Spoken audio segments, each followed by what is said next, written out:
Anggota Satgas TMMD ke-111 Kodim 0212 TS, Serda Tommy J. Pisa dan Asrona Rambe membantu pengelolaan tanah yang semula dibuat lahan padi, diolah menjadi lahan jagung di Desa Sihom, Kecamatan Angkola Barat, Kabupaten Tapanuli Selatan.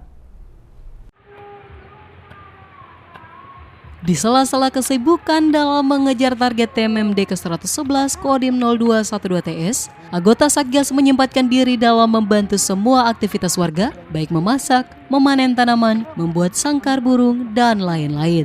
Kali ini, dipimpin Serda Tommy J. Pisa, membantu bercocok tanam lahan milik Asrona Rambe. Lahan tersebut yang awalnya untuk tanaman padi, saat ini dicangkul, digemburkan dengan rencana ditanami jagung.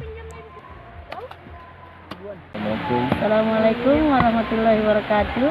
Terima kasih kepada Satgas TMMD yang ke-111 Kodim 0212 Kapsel yang telah membantu kami untuk pengolahan nanam jagung. Semoga kegiatan TMMD yang ke-111 dapat berjalan dengan lancar. Amin.